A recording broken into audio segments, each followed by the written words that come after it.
Bisnis Indonesia hari ini menulis was-was middle class. Jadi penurunan daya beli middle class ini memang sesuatu yang sudah waktunya harus menjadi perhatian ya, karena sinyal-sinyal tanda bahayanya sudah muncul. LPMUI studinya baru keluar beberapa waktu lalu mengindikasikan bahwa sudah ada 8,5 juta middle class yang turun kelas dari kelas menengah menjadi rentan miskin. Ya, jadi itu di periode 2018 sampai 2023. Dalam 5 tahun ya, dalam 5 tahun sudah ada penurunan middle class sejumlah itu. Jadi yang tadinya ada 60 juta middle class kita, sekitar 25% dari populasi, sekarang sudah turun 8,5. Ini sebenarnya menandakan atau mengindikasikan ada masalah yang serius dalam struktur ekonomi Indonesia, terutama di kelas middle class. Jadi kita tahu middle class ini sebetulnya adalah kelompok yang boleh dibilang paling kurang beruntung dibandingkan kelompok populasi demografi penduduk lainnya. Karena di kelompok bawah kan ada bansos, ya.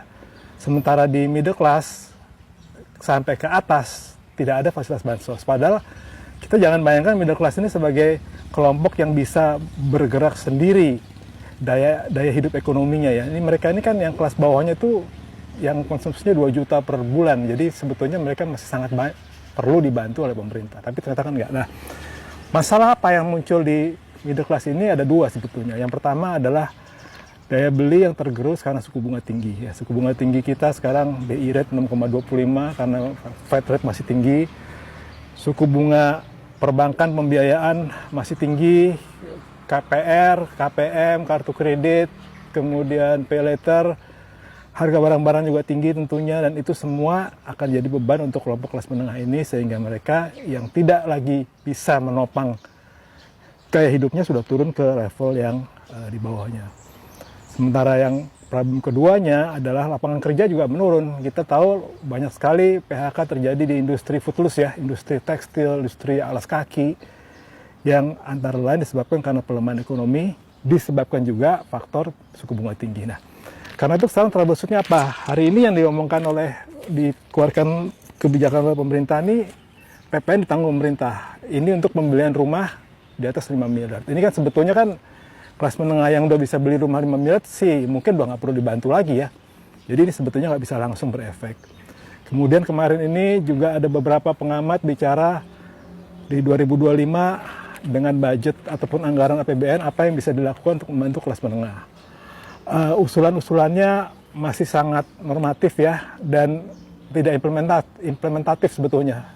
Antara lain misalnya subsidi gas melon itu dibuat supaya lebih efektif menjangkau kelompok yang memang berhak. Subsidi BBM juga dibuat seperti itu. Jadi sehingga hanya kelompok yang betul-betul perlu dibantu yang memperoleh. Tapi kan itu tidak implementatif lah, susah pelaksanaannya.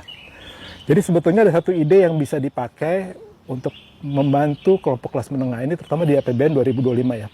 Kita tahu sudah ada anggaran 71 miliar di anggaran APBN 2025 itu 71 miliar untuk program makan gratis anak sekolah ya. Jadi itu sebetulnya bisa dipakai untuk menjadi program yang bisa mendukung daya beli kelompok kelas menengah ini ya. Karena kita ingat Ibu Sri Mulyani, Menteri Keuangan kita, selalu bicara bahwa APBN itu adalah instrumen untuk mensejahterakan rakyat. Ya.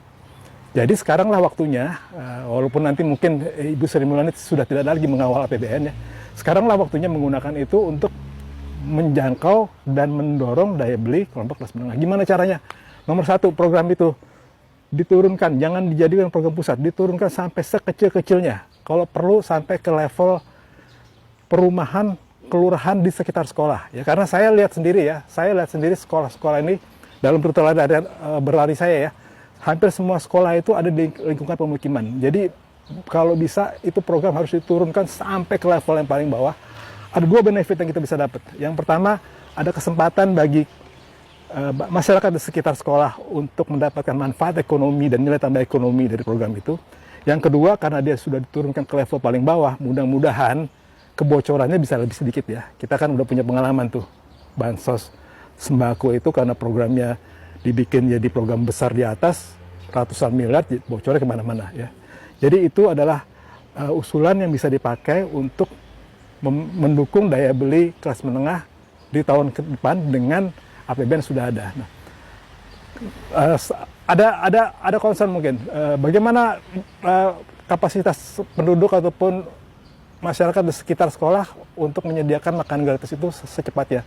Ya tentu ada lack of capacity, udah pastilah ya. Jadi ini butuh pembinaan, dan pembinaan itu harus dilakukan oleh siapa? Oleh pemerintah dong. Pemerintah punya birokrasi begitu besar, BUMN begitu besar.